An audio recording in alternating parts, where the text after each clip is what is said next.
You might not agree with me, but I am convinced that the 7mm is the ultimate all-around caliber in any cartridge you want to shoot. And these days, we've got so many to choose from, the latest of which is the 7mm somebody or other, and we've got somebody important here to tell us about it who has worked with this cartridge since before it became an official cartridge. It was a prototype when Joseph Von Benedict of Backcountry Hunting Podcast That's right. started shooting it. And I think one of his children was probably the first person in the universe to take a game animal with the 7mm PRC on this episode of Ron Spomer Outdoors.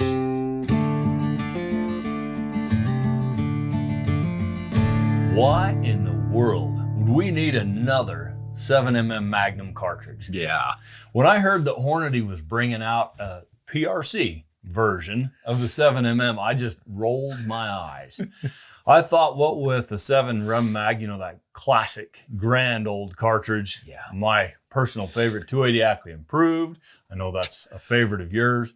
The 7 Psalm, all the way up through some of the crazy stuff like the 7 Remington Ultra Mag. Yeah. We had it covered. Yeah. Apparently we didn't. Yeah. And learning why is important to understanding the motivation and the extraordinary success behind the 7mm PRC cartridge. So being a journalist, I was assigned, we'll put it politely, coerced maybe, into covering the 7mm PRC. And I started working with it 6 months before it was introduced.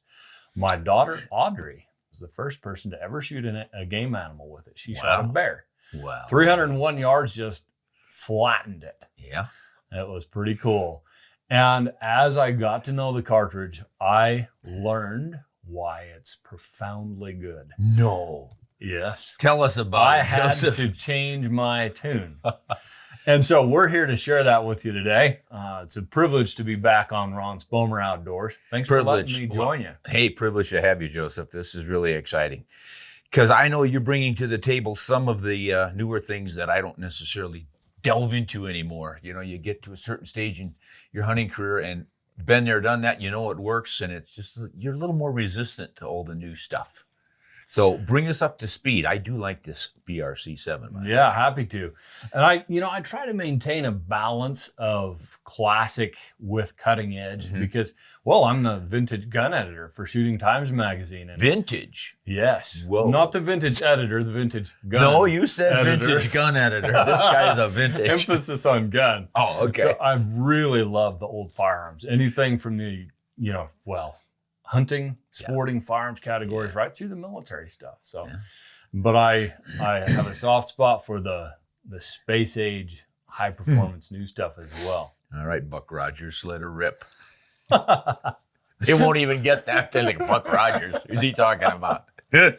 So I introduce myself, or you want to? I will introduce Joseph Von Benedict. I am proud to have him on our show. He's going to bring a lot to the table, some of which is sitting here right now. Joseph, I have worked with the 7 PRC, and I've done some videos on it, and I agree with you, but I want to hear it from your perspective. Okay. So we'll have to get into the fine details because the 7mm PRC isn't superior in one huge overarching feature. Mm-hmm. It's a whole category or a whole spectrum, shall we say, multifaceted, small features that add up to a big advantage. Mm-hmm. So we could look at these two cartridges here, right? This one is the classic 7mm Remington Magnum. And that's what we're going to primarily compare the 7 PRC to today because it's the one that most people are familiar with. And this is a 7mm PRC. The PRC has the advantage for a few reasons. One, rifling twist rate. You can't shoot these real long, stretched out, highly aerodynamic projectiles through the standard 7mm rate of twist in a classic 7 Rem Mag. That's 1 in 10? 1 in 9, 1 in 9.5 typically, but it still won't stabilize something like this 180 grain ELD match bullet or 180 grain Berger hybrid, or to go really extreme, something like the 190 grain Hornady A-tip or 195 grain Berger EOL, Extreme Outer Limits bullet. Yeah. So the 7mm PRC has a fast enough rifling twist rate as standard spec to stabilize all of the most modern capable long-range bullets available today. And that's a big advantage. Is it 7.5? It's standard is 1 in 8. 8. But some people are building rifles with a 7.5. I've seen some 7.5s. Mm-hmm. And you ask why is that necessary? Well, obviously, the longer your projectile, the more wobbly it becomes when it spins. Just imagine a children's toy, a top. If it's got a broad fat base and it's short, you can spin it very slowly and it'll just keep spinning and spinning. If it's a tall one, you got to give it a good smart spin. And when it slows to a certain point, it's going to go whoop, whoop, whoop, blop, right? Well, bullets do the same thing in flight. Yeah. Another thing that researchers were entirely unaware of historically was that a faster twist rate actually benefits BC long-term. A BC degrades more quickly with a slower rate of twist. Mm-hmm. And engineers with Doppler radar were able to track this. So a Doppler radar system pings off the base of a bullet as it goes downrange every 1 to 3 feet for up to 2 miles, I think. So they're able to track exactly what a bullet does. And they determined that bullets spun faster than necessary stay stable longer. That makes sense. But as a result, their BC didn't degrade as quickly. So they're degrading from the friction of the air during the spin as well as the forward progress, right? As well as, so a bullet doesn't actually arch and go point down like an arrow does in long flight. It stays at the same angle that it's launched. And as it comes down through that ballistic trajectory, right there. The pressures on the nose of that bullet change, and it can affect the way it yaws. They all travel with a certain offset as well. Mm-hmm. So anyway, spinning it plenty fast enough has made extreme range shots even easier. Now, the next really big advantage of the 7PRC, you look at these two cartridges, they're basically the same length. Both fit in a standard, what we call 30-06 length magazine. However, the shoulder on the 7 Rem Mag is considerably higher than on the 7mm PRC. That means the head height from the mouth of the case to the end of the bullet, you've got that maximum overall length to make it fit in a magazine, is a little bit constricted. By reducing the overall length of the 7mm PRC cartridge, you have more head height, which means you can give those bullets a much finer, long entry. So imagine a speedboat compared to a fishing boat, right? A speedboat's going to flow through the water much more efficiently and easier, and it's going to resist velocity loss more effectively. And lest you think the 7PRC has reduced capacity, it's actually bigger around. It's a beltless cartridge, and it has a fatter column of propellant inside. So if you fill the two of them to the case mouth, the 7 Rem Mag still has a couple of grains more water weight capacity. Mm-hmm. If you fill them both and then you stuff a bullet in as far as you need to, 175, 180 grain bullet to fit it in a magazine, the 7PRC has more internal capacity because the 7 Rem Mag, the base of the bullet, protrudes down into the propellant capacity and displaces that available space for powder. But what about the argument that, you've already got more powder capacity here because your shoulder's farther.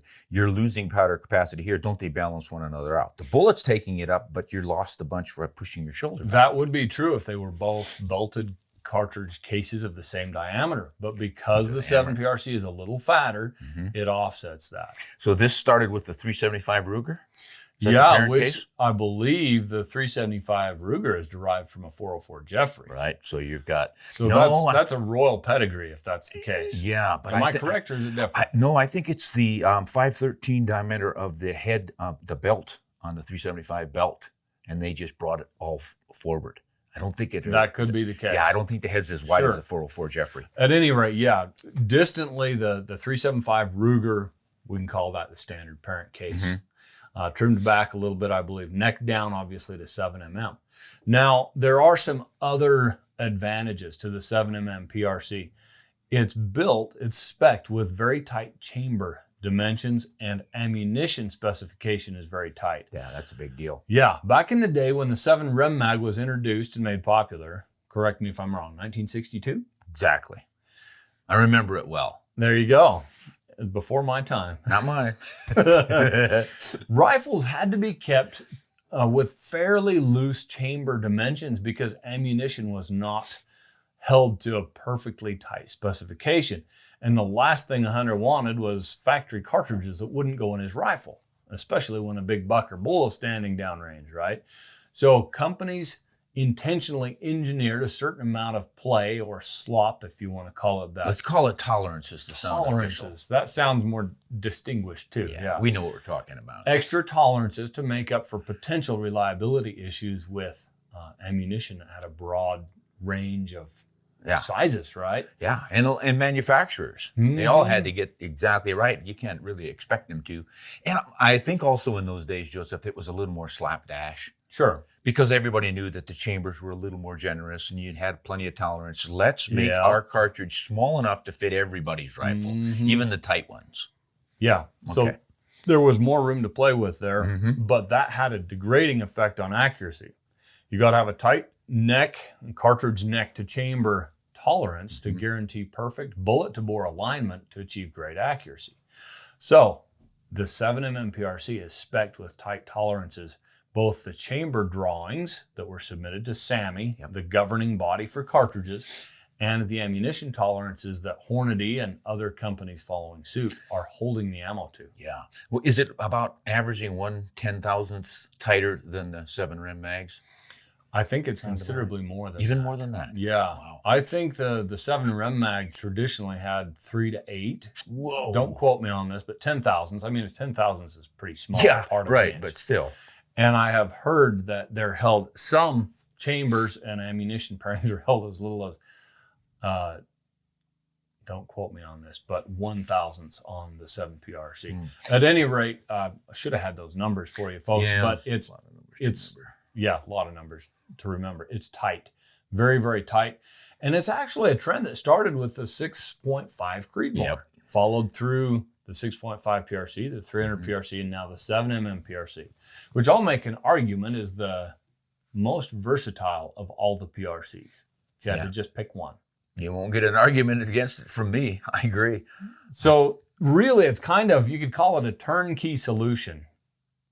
The 7mm PRC is into achieving long-range capability. Now, let's talk about the 7 Rem Mag for a minute, because for years, serious hunters and shooters have been customizing rifles. They've been building a full custom rifle with a long magazine that allows them to seat these high BC bullets out further than factory spec. They've been having gunsmiths cut them with very tight tolerance chambers, right? And they've been putting fast twist barrels in them. And then they're neck turning cartridge brass, and they're sizing it to a 0.5 or less under the chamber throat dimensions. So they're getting ultimate performance out of that. What's wrong with that? Well, absolutely nothing if you've got all the time on your hands and interest in doing it. I have a favorite rifle that's exactly what I just described. It shoots terrifically.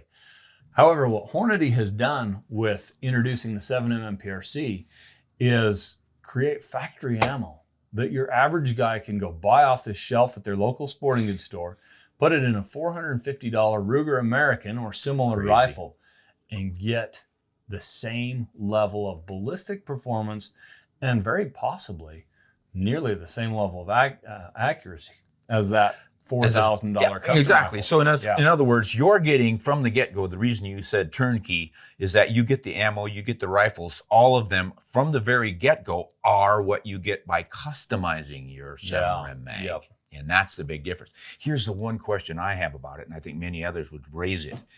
You've got such tight tolerances on this thing. If you're out in the mud and the blood and the beer, are you going to have issues with that thing chambering because it's too tight? Well, hopefully we keep the bear away from shooting. So maybe the mud and the blood and the bears. How about that? So there is that potential, right? But I have never seen it yet. And I've shot a whole bunch of different 7mm PRC rifles with a lot of different ammo so far. I think the key is just keep your ammo clean. Yeah. Don't leave it in your saddlebags for 3 years and then pull it out full of dust and, whatever. There are some guys that do that. Some, mouse droppings and jam it in your rifle and just expect it to run. Right. This is a high performance cartridge. Just like a high performance sports car, you should treat it with the care that a precision instrument deserves. And Joseph, I think that is what you get by the buyers of this cartridge. You know, the guys who just reach into the glove box and pull out a cartridge and go shoot something kind of thing. They're really not concerned about all these tiny little differences and the tight tolerances and the precision shooting. They just want something that'll drop their deer and they'll get out to 200 yards or 300 yards and it's good enough. So I think it's sort of a self-limiting issue. Yeah. Now, it's important too to talk about the advantages, since you mentioned it, of the 7 Rem Mag, because there are still reasons to buy a rifle chambered in that cartridge rather than in the 7mm PRC. If you want to have a wide spectrum of factory ammo available with a lot of different types of bullet weights to choose, get a 7 Rem Mag. You're going to have a much easier time finding ammo. You're going to have more factory loads to test in your rifle and find just what it likes, and so on. Load data is more readily available currently. Components, just brass, is much more readily available. However, I will point out, all of these, I believe, are self-correcting problems. I think within 5 years, you'll see as many different 7 PRC loads on the shelf as you will with the 7 Rem Mag. And they're all going to be held to that tighter tolerance level and a higher performance standard with those high BC bullets. You know, and what you've just explained to us, I think, is essentially describing what is going on with modern cartridges. The whole idea with the new cartridges that are coming out is that very thing. Tighter tolerances all the way around, tighter twists for longer bullets. That's the new trend. Back in this era, it was all about speed because we didn't know how far that animal is away.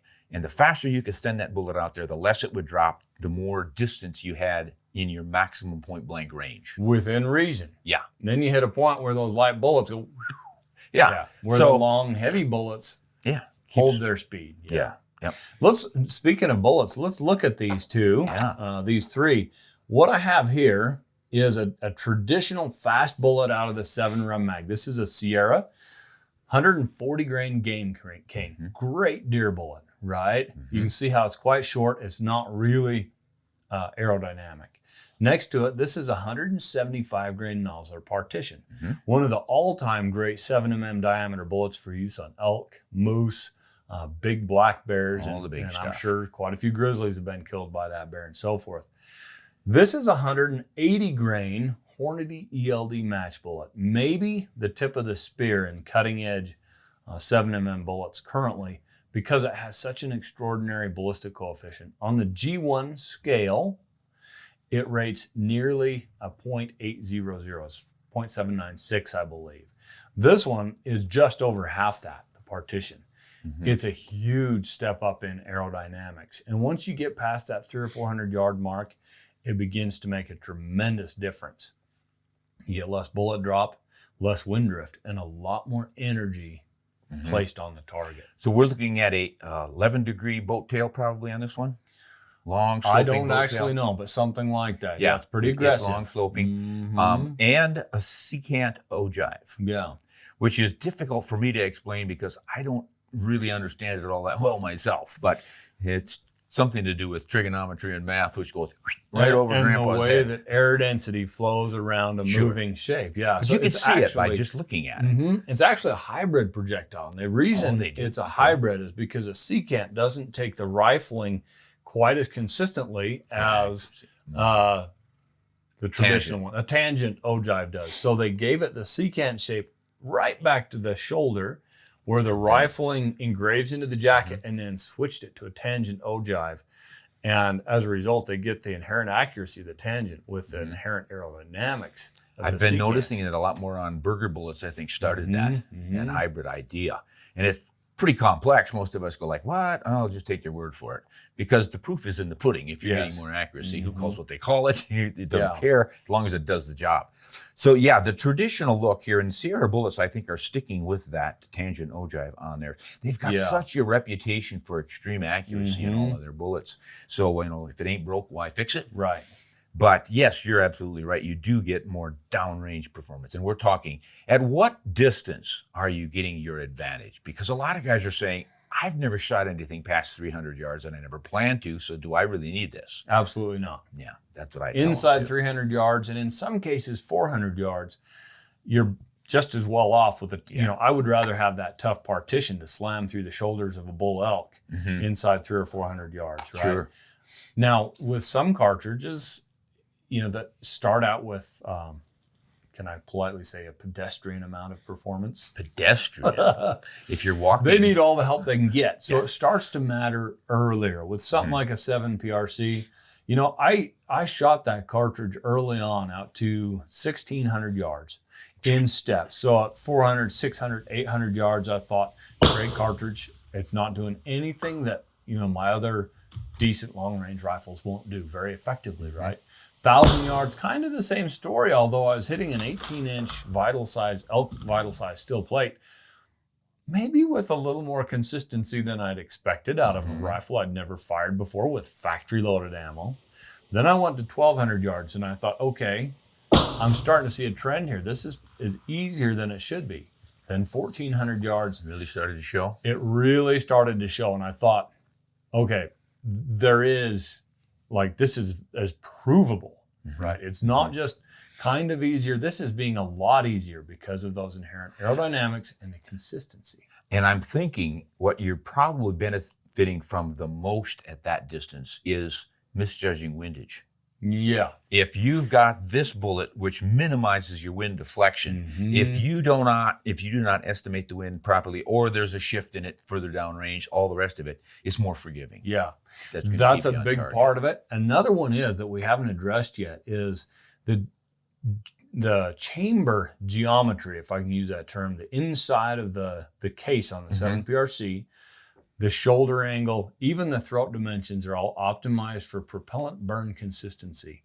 And so when you can tighten your extreme spreads and standard deviations down with a cutting edge cartridge like this, you get less ovalizing of your groups at long range. 40 feet per second of extreme spread will, you know, you'll freckle your shots up and down. So if you can shrink that to 20, you cut it in half. So I was noticing that as well. And then I finally went to a target at 1,600 yards, 1,800 yards, because it was past a mile. A mile is 1,760 yards. It was 4 feet wide and 2 feet high. That was the one we were shooting in FTW. Yeah, it was.